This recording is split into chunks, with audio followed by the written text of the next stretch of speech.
어떤 일을 진행할 때 그 업무 성과와 또 여러분 성취 능력이 2배에서 많게는 4배의 차이가 있다는 거예요. 어떤 일을 시작할 때 이것이 망치면 어떡하지? 자신이 없는데 주눅이 들어서 눈빛이 흐리는 사람과 자신감을 가지고 한번 해보겠다, 할 수 있다라고 생각하는 사람의 그 결과 자체가 2배에서 4배 정도로 큰 차이가 날 만큼 매력적인 사람, 자기 분야에서 탁월한 사람들은 자신감과 당당함이 있다는 거예요. 그래서 이 조사기관에서 도대체 자신감을 가진 사람들에게는 어떤 특징이 있는가 좀 더 살펴보았더니 2가지 특징이 있더라는 거예요. 첫 번째, 자신감을 가지고 있는 사람들은 과거에 혹은 현재에 사랑받는 추억이 있다는 것입니다. 부모에게 사랑을 받아보았거나 혹은 조부에게, 할아버지나 할머니에게 격려를 받거나 지금 살아가면서 주위 사람들에게 격려와 칭찬을 받는 사람들이 항상 자신감과 당당함의 자세를 갖는다는 거예요. 이를 통해서 우리 부모님들, 자녀들 책망과 옳은 소리로 절대 변화되지 않습니다. 늘 격려하고 칭찬함으로 말미암아 사랑을 여러분 선사할 수 있기를 축원합니다. 주위 사람들에게 늘 잘한다 인정하고 격려하고 칭찬함으로 말미암아 그들이 예수 믿는 사람들로서 어디를 가든 주눅들지 아니하고 당당할 수 있는 주인공들이 될 수 있도록 아름다운 축복의 통로 되어지기를 축원합니다. 2번째, 자신감과 당당함을 가지고 있는 사람들의 비결은요, 사랑받은 추억만이 아니라 한 번만 따라서 합시다. 믿는 구석이 있더라. 무언가 믿는 구석들이 있더래요. 집이 많다든가 땅이 많다든가 혹은 여러분 통장에 잔고가 많다든가 자기를 지원해 줄 수 있는 든든한 백이 있다든가 무언가 믿는 구석이 있을 때 자신감과 당당함을 가지고 있다고 이야기를 합니다. 중요한 것은 주도적으로 무언가 스스로 먼저 움직이고 자기 분야에서 탁월한 실력으로 전문성을 갖고 자신감을 갖고 당당함을 잃지 말아야 될 이 존재들이 사실 예수 믿으며 세상에서 빛과 소금의 사명을 감당해야 될 우리들의 모습 아니겠습니까? 바라기는 주어진 곳에서 하나님께서 머물게 하신 곳에서 주도적인 정신과 그리고 여러분들 전문성과 더 나아가 당당함과 자신감을 가짐으로 말미암아 매력적인 하나님의 사람들로서 설 수 있기를 예수 그리스도의 이름으로 축원합니다. 그런 의미에서 성경 속에서 항상 주도적으로 무언가 일을 만들어 추진을 하고 그리고 더 나아가 탁월한 실력으로 무시받지 못하는 인생 그리고 당당함으로 세상 앞에 선 인물이 있다면 계속해서 여러분 사도행전을 통하여 만나고 있는 사도 바울을 저는 여러분에게 소개하고 싶습니다. 마지막 3차 전도여행을 마친 후에 사도 바울은 그토록 가고 싶어 했던 예루살렘에 도착하여 사랑했던 제자들과 함께 교제를 나누죠. 그리고 성전에 찾아가 예배를 드리려다가 큰 어려움을 맞게 됩니다. 어떤 어려움이었었죠? 소아시아에서 사도 바울을 알아보았던 유대인들이 이 사도 바울을 죽이자고 무리들을 선동하여 사도 바울을 끌어내어 돌로 쳐 죽일 수 있는 그런 위기의 상황을 맞닥뜨리게 됩니다.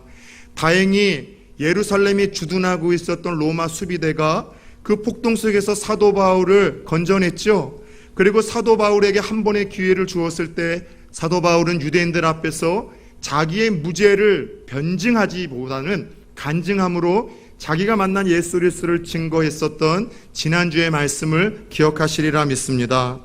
예루살렘에서 유대인의 폭동으로 그렇게 로마 수비군에 잡힌 바울은 이후로 무려 이제 2년 동안 이 예루살렘 가이사라라는 곳에서 이 일로 2년 동안의 구금이 되어져 끊임없는 유대 종교 지도자들과 법적인 공방전을 펼칩니다. 유대인들이 계속해서 고소고발을 하고 사도 바울을 예수님처럼 스테반처럼 법으로 얽매여서 사형을 하려고 심지어 전문 변호사를 데려다가 종교 지도자들과 대제사장이 사도 바울을 법적으로 공격했지만 사도 바울이 만만치 않았거든요. 왜냐하면 엘리트 중에 엘리트였었고 그 또한 변호사 공부를 했던 사람이었었고 게다가 로마 시민권을 가지고 있었기에 예수님이나 스테반이나 야고보 사도처럼 그 예루살렘의 종교 지도자들이 함부로 죽일 수가 없었습니다. 이 기간 동안에 2년 동안에 어떤 일이 있었는가? 법적으로 사도 바울을 죽이지 못하다 보니 유대 종교 지도자들과 40여 명의 유대인들이 암살단을 조직을 합니다. 알카이다라는 것처럼 회교 극심한 여러분들 테러 분자들처럼 40명의 유대인들이 사도 바울을 죽이려고 하는 목적으로 모이기 시작합니다. 그리고 사도 바울을 죽이기 전에는 먹지도 마시지도 않겠다는 결의를 하게 되고, 이후로 2년 동안 사도 바울을 2번이나 죽일 암살의 계획을 세웠지만 하나님이 아직 때가 되지 않아 그들의 암살 계획이 탄로가 나요. 이 사도 바울을 지켜내십니다. 그렇게 로마로부터 이제 유대 총독으로 부임했던 벨릭스는 사도 바울을 그 암살단으로부터 보호한다는 명분으로 그에게 죄가 없다는 걸 알면서도 2년 동안 감옥에 그를 여러분들 수감을 시킵니다. 바울을 불편해하는 종교 지도자들 때문이었었습니다. 종교 지도자들이 로마의 황제에게 그와 같은 상소를 자꾸 올리게 되면은 자기의 정치력에 큰 걸림돌이 되기에 종교 지도자들의 눈치를 보느니라고 사도 바울이 무죄하고 순결하다는 걸 알지만은 그렇게 그들의 환심을 사기 위한 정치적인 이유로 2년 동안이나 사도 바울은 감옥에 갇히게 되는 것이죠. 그렇게 2년의 시간이 흘러서 유다의 총독 벨릭스는 본국 로마로 소환이 되어지고, 베스도라는 로마의 새 총독이 유다의 이스라엘 땅에 부임을 하게 됩니다. 새 총독 베스도 역시 사도 바울의 소송권을 들여다보았더니만 무죄였었어요. 죄가 없었어요. 그러나 전 총독과 똑같은 이유로 유대인들의 눈치 때문에 사도 바울을 풀어주지 못하고 결국 사도 바울은 로마의 황제 가이사에게 직접적으로 소송을 요청함으로 인하여 로마로 가기로 결정이 되어집니다. 그러던 어느 날 새 총독의 부임을 축하하기 위하여 유대 땅의 분봉왕 바로 아그리빠 왕이 이 가이사라에 방문을 하게 됩니다. 아그리빠 왕은 성경에서 참 많이 이 가문이 등장을 합니다. 그의 증조 할아버지 헤롯 왕은 이 예수님을 죽이려고 했었던 바로 그 인물입니다. 그의 할아버지 또 다른 헤롯은 예수님과 세례 요한을 죽였었던 바로 그 가문이죠. 그의 아버지 헤롯 왕 아그리빠 1세는요 이 베드로를 죽이려고 했었고 야고보 사도를 죽였었던 그 인물입니다. 그 가문의 마지막 헤롯 왕의 마지막 왕이 이 아그리빠 2세였는데 이 로마의 눈치를 보면서 이 총독이 새롭게 부임하자 그에게 아부를 떨기 위해서 찾아왔던 거예요. 그 방문에 새 총독 베스도는 이 사도 바울에 대한 골아픈 소송권 때문에 이 헤롯 대왕의 권면을 듣고자 이야기를 나누다가 두 사람이 마음이 맞아서 이 사도 바울에게 마지막 신문할 수 있는, 변증할 수 있는 기회를 공적으로 허락을 했습니다. 자, 바울의 입장에서는 이스라엘의 최고 지도자들 앞에서 자신의 무죄를 변호할 수 있는 기회가 2년 만에 찾아온 겁니다. 최고의 정치 지도자 총독과 이스라엘을 다스리는 그 왕 앞에서 내가 억울하게 이런 참소로 인하여 감옥살이를 하고 있다는 것을 변호하고 변증할 수 있는 기회가 공적으로 찾아온 것이죠. 그 기회가 자신에게 주어졌을 때 밤잠은 이룰 수 있었을까요? 얼마나 설레었을까요? 얼마나 기뻤을까요? 단 한 번의 마지막 기회에 왕과 총독 앞에서 내 무죄를 어떻게 논리적으로 일목요연하게 설명을 하고 저들을 설득시켰을까 고민하지 않았겠습니까? 그렇게 이스라엘의 가장 높은 권력자들 앞에서 자신의 무죄를 변증할 수 있는 마지막 기회를 얻은 바울. 이 바울은 두 명의 지도자 앞에서 어떤 변증과 논증을 했을까요? 오늘 말씀 26장의 스토리가 이 바울의 마지막 변증의 이야기인데 역시나 역시나 사도 바울은 이 마지막 기회를 간증으로써 자신이 만난 예수를 증거하고 있는 것을 우리가 보게 됩니다. 예수 만나기 이전에 자신의 모습이 어떠했는지, 예수님을 어떻게 극적으로 자신이 만나게 되었는지, 예수님 만나서 자신의 가치관이 어떻게 변화되고 인생의 목적이 어떻게 변화가 되고 어떻게 여기까지 와서 두 명의 지도자 앞에 서서 논증을 하게 됐는지에 대해서 간증의 기회로 마지막 기회를 삼아 내려갑니다. 지난주 말씀 기억하세요? 따라서 해봅시다. 변증하지 말고 간증하라. 그래서 여러분 간증을 구체화해서 좀 문서화 시켜주십사 여러분에게 과제를 드렸습니다. 그리고 자신만의 간증을 준비해보라고 삶의 과제를 드렸죠. 그리고 기회가 있을 때마다 사람들과 나누라라는 부탁도 드렸습니다. 부부 사이에도 여러분들 그 부부의 영적인 관계가 돈독해지고 좋은 동역자가 되기 위해서는 부부 사이에서도 간증을 한번 나눠보세요. 한 주 동안 하나님이 자신에게 주신 은혜, 감동, 믿음의 깨달음을 나눌 때 부부가 영적인 그 교제의 끈이 더 탄탄해집니다. 여러분, 부모와 자녀들 사이에서도 자녀들에게 줄 수 있는 최고의 신앙의 유산은요, 여러분들 부모가 만난 하나님에 대한 간증 이야기예요.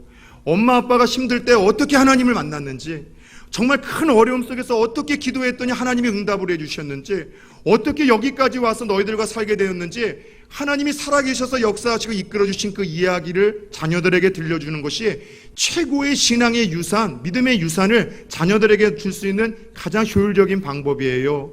오늘날 교회 안에서도 여러분, 예수 믿는 사람들이 모여서 그 교제가 자꾸 식상해지고 차가워지는 이유 중에 하나도 초대교회의 성도들과는 달리 간증이 끊어졌기 때문이라는 여러분 이야기를 드리지 않았습니까? 성도들 사이에서도 만날 때마다 하나님이 어떻게 나를 역사하시고 응답을 하시고 붙드시고 축복하셨는지에 대한 이야기를 나눠보세요. 요즘에 청년부 단톡방에 저녁 때마다 자신들이 깨달은 하나님의 은혜를 큐티의 내용들을 나누고 청년들 몇 명이 돌아가면서 그날 하나님이 주신 감사의 제목들을 한 3가지에서 많게는 6, 7가지를 늘 감사의 제목들을 서로 고백하는 거예요. 그게 간증 아닙니까? 내게 이런 작은 감사의 은혜를 주신 하나님, 그 간증의 이야기를 듣고 잠자는 청년들에게는 어떤 마음이 있겠습니까? 나도 그 하나님으로 인한 감사의 제목이 내일 있었으면 좋겠다는 생각으로 그 모임에 여러분 은혜가 더 풍성해지는 거예요. 사랑하는 여러분, 간증을 하게 되면 하나님 자랑이기에 하나님이 영광 받으신다고 하셨습니다. 그래, 내가 너에게 더 많은 간증거리를 줄게 하며 하나님이 우리에게 더 놀라운 역사를 주신다라고 말씀을 드렸어요. 지난 한 주 저에게도 역시 하나님께서 또 다른 따끈따끈한 간증을 주셨다는 것을 수요일날 나오신 분들은 들으셨을 겁니다. 지난 주일날 저도 묵은 간증이 아니라 제가 처한 환경에서 하나님이 기적을 좀 이뤘으면 좋겠다라는 마음으로 여러분들에게 은혜를 나눴었잖아요. 월요일날 똑같이 입원을 했습니다. MRI를 찍고 담당 또 선생님들과 함께 이 다친 다리를 뽑아보고 밀어가면서 사진을 여러 장 찍고, 그리고 이제 그 다음날 담당 의사 선생님하고 가서 수술 여부를 이제 같이 이야기를 나눴었어요. 제가 제 수술 끝난 후에 6주 동안 편하지 못했던 것은 남은 수술이 있었었고, 그것을 들여다보았을 때 전방 십자인대라는 것은 50% 이상이 끊어지고 동요가 있으면은요, 뭐 이견이 없더라고요. 다 수술을 해야 된다는 거기 때문에 저도 어느 정도 자포자기를 했지만 기도할 때마다 하나님이 기적을 일으켜 주실 것 같은 감동이 있어요. 그러나 믿음과 현실에서 부딪히다 보니 목사도 흔들리게 되었고, 그래서 하나님이 아예 역사하시려니 하고 그냥 선포를 했던 거죠. 의사 선생님이 보시면서 웃으시더라고요. 기적이 일어났다는 거예요. 뭐냐 하면은 영상의학과에서 MRI와 그리고 모든 동요 검사를 찍고 나서 어떤 소견으로 담당 의사에게 전해줬는가 하면은 부분 파열의 이것이 소견으로 이제 정해진다는 거예요. 그러면서 의사 선생님이 씩 웃으면서 이야기를 하더라고요. 이분들이 선생님 6주 8주 전에 찍었던 사진을 못 봤는가 봅니다 하면서 자신이 가지고 있던 그 6주 8주 전에 MRI 사진을 보니까 저도 보이더라고요. 완전히 뼈에서 끊어졌어요, 십자인대가. 근데 끝에 그 끊어진 것을 선생님은 기적이라고 얘기 안 하고 자기가 감동이 있어서 뼈에 막 피를 냈더니만 기적이 일어나서 붙은 거라고 하면서 자기 영광으로 돌리긴 하는데, 우리는 압니다. 누가 하신 일이에요? 하나님이 하셨어요. 그래서 수술하지 않고 그대로 지켜보자고 이야기를 하시면서 지금 경과를 지켜보고 있는데, 여러분 오늘도 제가 걸어 내려 올라오고 앞으로 걷고 또 여러분 뒤로 걷는 거 보면서 얼마나 빨리 재활이 또 치료가 되고 있는지 여러분 보고 계시잖아요. 사랑하는 여러분, 하나님은 살아계신 줄 믿습니다. 하나님 살아계시다는 것에 대해서 간증하고 자랑하면 하나님이 영광 받으시고 더 많은 것들을 우리들에게 실제로 베풀어 주세요. 간증을 하면은요, 믿지 않는 자들에게 예수 그리스도와 하나님이 누구이신지, 그분의 살아계신과 복음을 가장 효율적으로 쓸 수 있는 방법이기에 사도 바울은 마지막 자신의 무죄를 입증할 수 있는 변증의 기회에서도 간증으로 은혜를 나누고 있더라는 것이죠. 그렇게 두 지도자들 앞에서 주눅들지 않습니다. 죄수의 몸이지만 여러분들 움츠러들지 않습니다. 기죽지 않고 간증으로 예수의 죽음과 부활을 사도 바울은 오늘 당당하게 선포를 합니다. 그런데 여러분, 우리가 사도 바울의 편이기 때문에 이 상황이 은혜가 되지만 두 지도자들의 입장에서 사도 바울의 모습을 지켜본다면 어떤 생각이 들겠습니까? 속된 말로 또라이도 이런 또라이 없는 거죠. 지금 사도 바울의 생사를 쥐고 있는 왕과 총독 앞에서 일반적인 죄수라면 나 좀 살려달라고 여러분 변명을 하고 호소를 하면서 싹싹 빌어야 될 자리인데, 오히려 그가 죄로 인해서 고소고발되어진 예수 그리스도를 자랑하고 있고 증거하고 있고 믿으라고 전도를 하고 있으니 두 지도자들의 입장에선 이 사람 정상이 아니에요.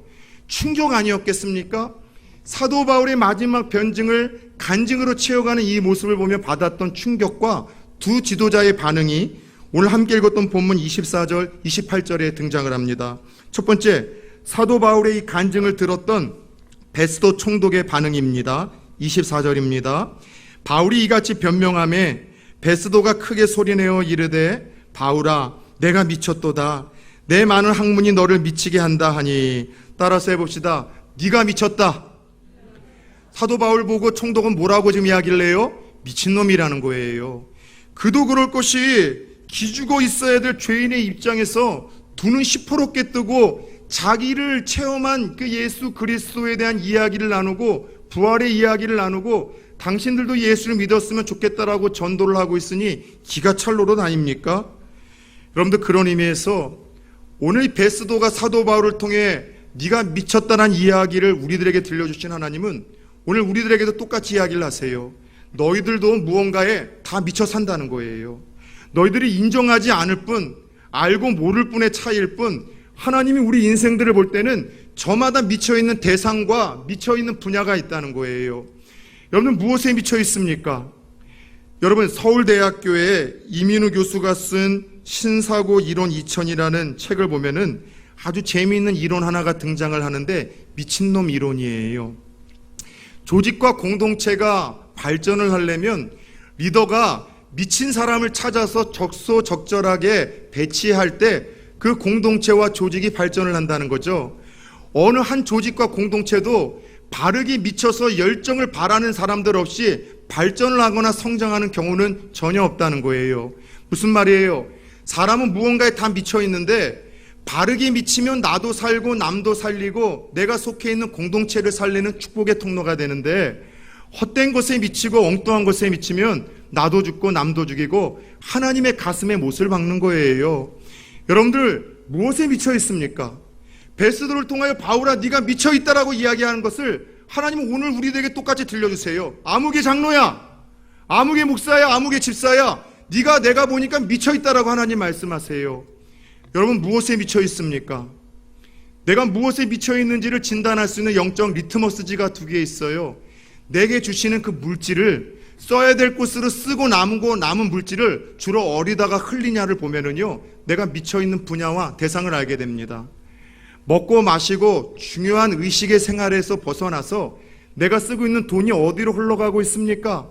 책 사서 자기 개발을 하거나 가난한 사람들을 구제하는 일에 조금이라도 흘리고 있다면 여러분, 바르고 아름다운 일에 미치는 것이지만 그저 옷 사입고 화장하고 자기의 여러분 쾌락을 위해서 먹고 마시는 데 쓰고 있다면 그 물질을 엉뚱한 것에 흘리고 있는 잘못된 미친 사람이에요.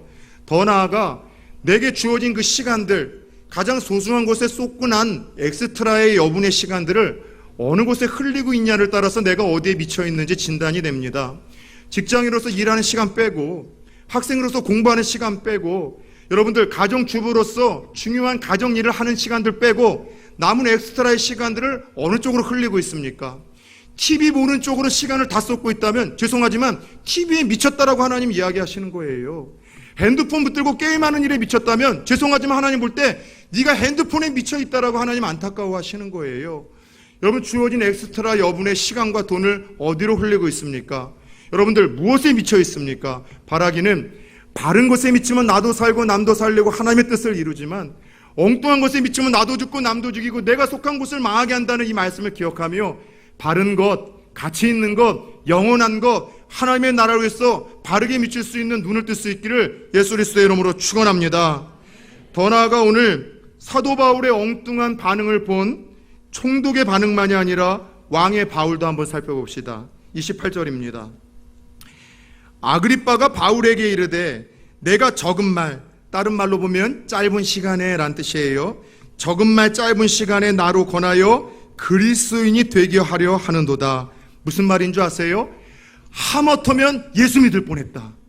짧은 네 변호 때문에 짧은 시간에 몇 마디 너의 간증 때문에 잘짓 잘못했단 내가 예수 믿을 뻔했다. 너처럼 그리스도인 될 뻔했단 그 이야기를 한 거예요. 베스도가 정신을 번쩍 들게 하지 않았으면 나 또한 너의 세치혀의 그 짧은 간증에 그리스도인이 될 뻔했다는 그 이야기를 하고 있는 거예요. 여러분 잘 들으셔야 돼요. 복음을 전할 수 있는 가장 효율적인 방법, 전략적인 방법은 논증이나 변증이 아니라 간증이라는 사실을 다시 한번 깨닫기를 축원합니다. 그래서 사도 바울이 그 배우고 똑똑한 사람이 시간만 되고 틈만 되면은 다른 방식이 아니라 여러분 간증으로서 자신이 만난 예수와 자신의 변화의 삶을 변화시켜 주신 예수를 증거하려고 했던 이유가 여기에 있어요. 그러자 바울이 더 강한 어조와 확신으로 그 유명한 명언을 우리에게 남겨줍니다. 그게 본문 29절이에요. 바울이 이르되 말이 적으나 많으나 당신뿐만 아니라 오늘 내 말을 듣는 모든 사람도 다 이렇게 결박된 것 외에는 나와 같이 되기를 하나님께 원하나이다. 한 번만 따라서 해봅시다. 나와 같이 되기를 원하나이다. 저 여러분들이 세상을 향해서 기죽지 않고 이런 말을 선포했으면 좋겠어요. 내가 당신보다 가지고 있는 재물은 부족합니다. 당신보다 나이도 어립니다. 지식도 부족하고요. 당신보다 권력도 없습니다. 당신보다도 작은 평수에서 삽니다. 당신보다 건강도 없습니다. 그러나 이런 것 외에 모든 면에서 당신이 나 같았으면 좋겠습니다. 바른 곳에 미치다가 아름다운 영향을 끼치다가 그런 인생으로 마무리를 했으면 좋겠습니다.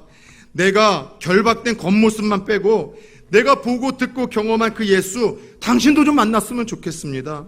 내 마음속에 있는 이 평화를 당신도 좀 누렸으면 좋겠습니다. 내게 주신 구원의 기쁨과 감격을 당신도 좀 알았으면 좋겠습니다. 내게 영생을 주신 하나님, 살아야 될 삶의 이유와 목적을 주신 예수 그리스도를 당신도 만났으면 좋겠습니다. 가난하고 배운 것이 없고 아프고 무엇 하나 자랑할 만한 것이 없지만 그럼에도 불구하고 내 안에 주눅들지 않고 당당하게 기죽지 않게 하시는 그 삶의 소망 되시는 예수 그리스도를 당신도 경험했으면 좋겠습니다.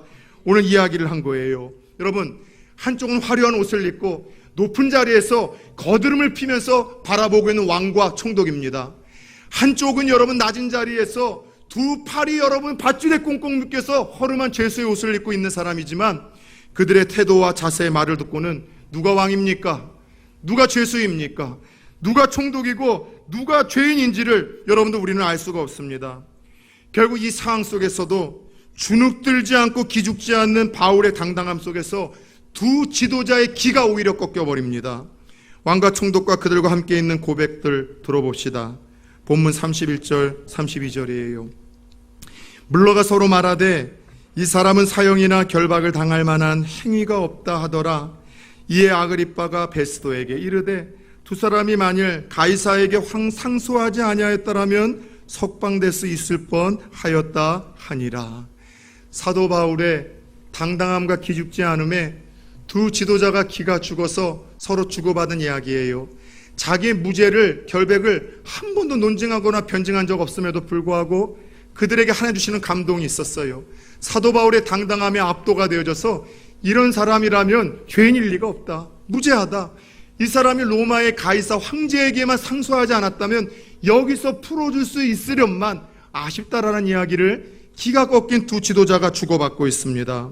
궁금하지 않아요? 어떤 상황 속에서도 누구 앞에서도 심지어 죄인의 몸으로도 주눅들지 않고 사도 바울이 기죽지 않았던 당당한 이유가 무엇입니까? 첫 번째, 예수 만난 확신과 체험이 있기 때문이에요.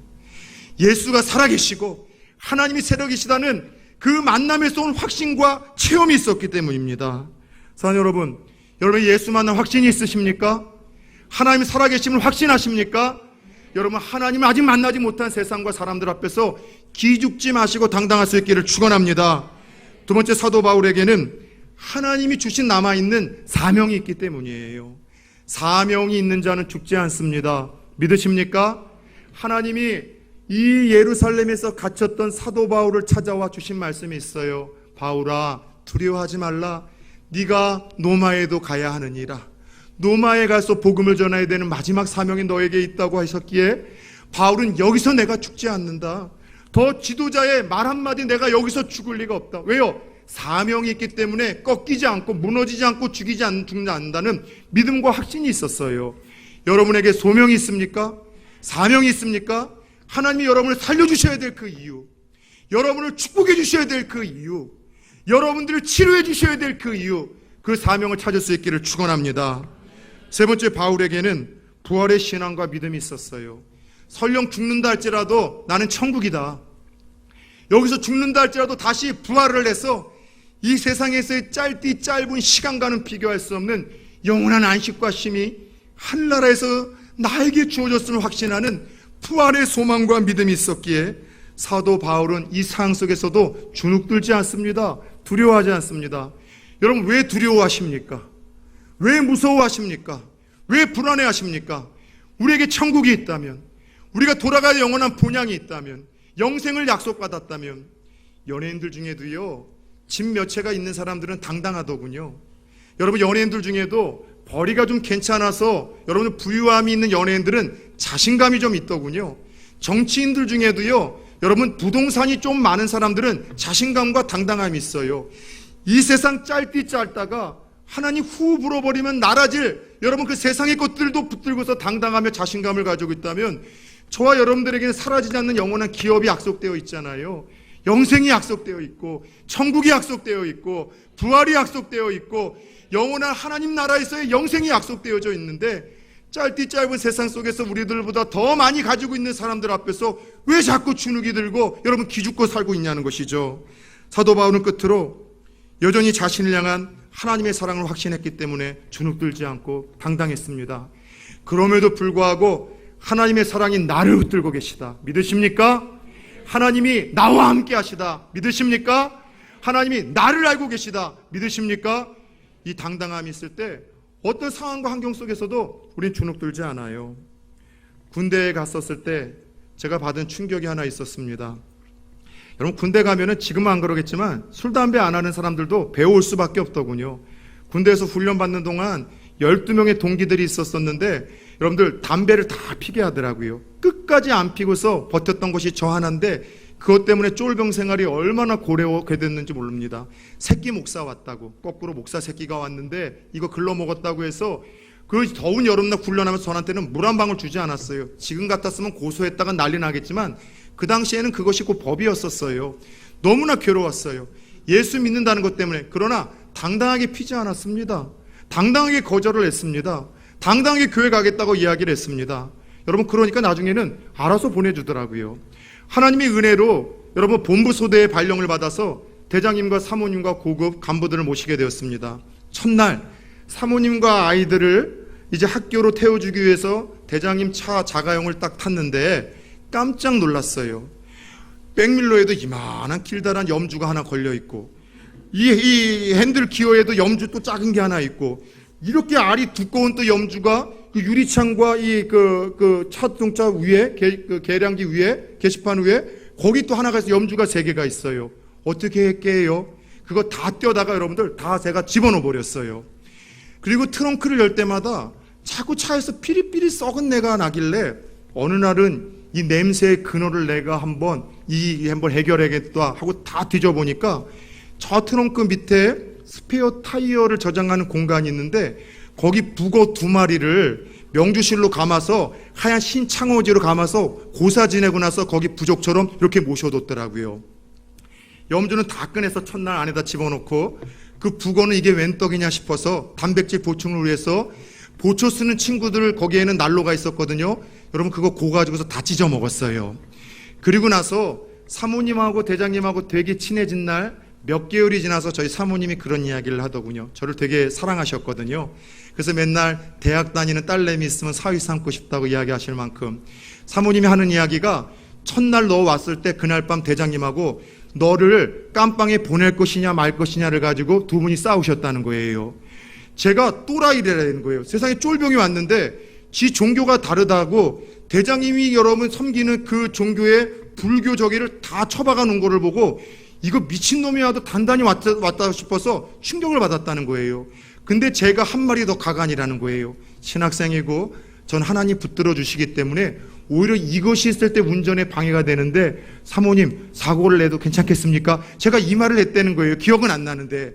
그래서 사모님이 네 뜻대로 한번 하라고 하고 조그만 접촉사고나 딱지라도 끊어오면은 바로 영창을 보내려고 했는데 세상에 너무 성실하게 어쨌든 하니까 마음에 드신 거예요. 그리고 시간이 지나서 너의 당당함과 그 자신감에 기가 죽었다고 이야기를 하고, 그 후로도 저는 대장님과 사모님 타면은요 계속 교회 가자고 뭐 꼬시고 제가 막 전도를 했습니다.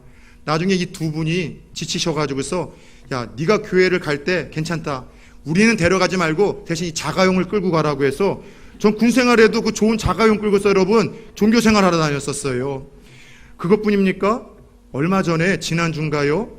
MBN 보이스 트롯이라는 이 프로그램이 지금 막 이렇게 주목을 하고 있길래 한번 보았더니만 제가 깜짝 놀랄 인물이 등장을 했더라고요. 설마 그분이 맞는가 싶었는데 맞아요. 김양재식이라고 국제 인터폴 총재가 세상에 여러분 이 오디션 프로에 나왔더라고요. 우리나라가 아니라 국제 인터폴, 인터내셔널 폴리스를 뜻합니다. 그 총재가 거기에 나왔어요. 제가 이분과는 좀 사연이 있습니다. 한 번은 제가 한 2년 전인가 전화가 왔어요. 그 예배를 좀 드려줄 수 있냐고. 그래서 어느 모임이냐 그랬더니만 경남에 그 실업인들 예수 믿는 사업가들의 특별한 모임이 있는데 한 달에 한 번씩 예배를 드린다는 거예요. 또 하나님도 예배를 하고 좋은 일을 위해서 또 거금의 돈도 이렇게 또 나누고 하고 또 모이고 하는 기간인데 뭐 저처럼 작은 교회 젊은 목사가 갈 수 있는 자리는 아니더라고요. 경남 지방에 다 레로라 하는 굵직굵직한 사업가들만 모인 특별한 장소이길래 그날 얘기해 주신 그 창원에 있는 한 호텔에 가서 이제 레스토랑에서 예배를 인도하는데 뭐 말 그대로 진짜 거물급들이 와가지고서 방송국에서도 오고 관공서에서 다 왔는데 뭐 예수 안 믿은 사람들이 제법 많지 않겠습니까? 서로 이제 눈인사하라 이제 오고 인사하라 오기에 그날 여러분 죽음에 대해서 설교를 했어요. 근데 저에게 설교를 부탁하신 분이 꼭 어떤 얘기를 했는가 하면 목사님 세게 하지 마시고 부드럽게 해달라고 했는데 제가 그런 게 통합니까? 세게 했어요. 죽음 얘기하고 부활 얘기하고 예수 바르게 믿어야 된다라고. 그러고 나서 그날 이제 특별하게 저는 예배를 인도한 목사이다 보니 특별하게 임원들과 식사 시간에도 따로 호텔에 이제 그 테이블이 마련돼서 같이 먹고 마시는데 그 자리에 믿지 않는 분 중에 한 분이 바로 김양재 총장님이셨어요. 그 김종양. 그때는 부총장이었는데 총장이었던 중국 사람이 이 당국에 끌려가서 사라지고 러시아와 미국의 지원으로 인해서 이분이 부총재였다가 작년에 총재가 되신 분이거든요. 느낌을 보니까 예수 안 믿는데 인사하러 오신 분 같으세요. 이런 얘기 나누다 보니까 경남지방청장을 하셨고 경기도 경찰지방청장을 해서 저 같은 사람 여러분 뒷조사했다가 걸리면 얼마든지 집어넣을 수 있는 백 있는 사람 아닙니까? 제가 물어봤어요. 총장 여기 왜 오셨습니까? 그래서 인사를 좀 하러 오셨다는 거예요. 그래서 내가 그랬어요. 총장 예수 믿으세요? 했더니만 자기는 안 믿는데 자기 아내가 몇 번씩 나가는데 갑자기 혹 무니까 주위에 왔던 사람들은 막 눈치를 보더라고요. 분위기가 쎄하더라고요. 근데 제가 갑자기 툭 당당하게 묻니까 제가 아직은 안 믿는데 제 와이프는 믿고 있는데 꼭 기회가 되면 한번 나가겠습니다. 그 이분이 나갔는지 안 나갔는지는 모르겠는데 그럼 그분이 나왔을 때 말씀을 준비하면서 제가 너무 기쁜 거예요. 그래 세상 앞에서 주눅들지 아니하고 당당하게 예수 믿는 믿음 때문에 부활에 대한 간증과 전도를 했다는 이 사실에 하나님이 참 기뻐하신다라는 생각, 잘했다라고만 칭찬해 주시는 그 느낌이 오는 거예요. 여러분들 어떻습니까? 여러분들 다 빽 있는 사람들 앞에서 여러분들 기가 죽지 않고 있습니까? 많이 가지고 있는 사람들 앞에서, 여러분들 다 높은 권세와 지위를 가지고 있는 사람들 앞에서, 건강 있는 사람들 앞에서 배운 게 없고 가진 게 없고 나이가 적고 여러분들 내가 능력이 적다고 해서 예수라는 그 위대하신 하나님과 직접적인 연관이 있고 그분의 사랑을 받고 있고 오늘 죽어도 천국에서 눈뜰 수 있는 기업의 소망이 있고 그리고 그 왕으로부터 최고의 그 미션을 특별히 부여받은 사람의 긍지를 가지고서 세상과 사건과 환경과 만남 앞에서 기죽지 않는 당당함을 예수 믿는 사람들로서 가지고 있느냐 여쭤보고 싶어요. 사랑하는 여러분, 오늘 말씀의 제목처럼 어떤 상황 속에서도 주눅들지 말고 기죽지 않는 것이 예수 믿는 저와 여러분들의 또 다른 정체성이라는 사실을 가슴에 새길 수 있기를 축원합니다.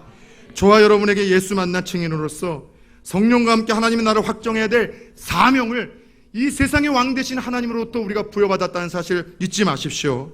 설령 오늘 죽는다 해도 천국에서 눈뜰 수 있는 구원의 확신과 소망이 있기에 여러분 질병 앞에서 죽음 앞에서 공포심 앞에서 벌벌 떨지 마십시오. 더 나아가 나를 결코 포기하지 아니하시는 하나님의 손길이 여전히 나와 내 가정을 붙들고 있다는 이 믿음을 가지고 오늘의 절망, 오늘의 약심, 오늘의 여러분 어두움 속에서도 여러분 믿음 잃지 마시고 버텨내시고 살아낼 수 있는 성도님들 되어지기를 축원합니다. 오늘 한 날과 이 한 주도 이 믿음 가지고 주눅들지 말고 기죽지 않고 당당히 간증과 복음을 나눌 수 있는 또 다른 사도 바울이 되어질 수 있기를 예수 그리스도의 이름으로 축원합니다. 축원합니다. 전우자로 인사합시다. 건방지게 기죽지 맙시다. 한 번만 더 인사합시다. 어깨 펴세요. 당당하십시오. 이 한 주도 우리 하나님의 백을 믿고 그렇게 살아갈 수 있기를 축원합니다.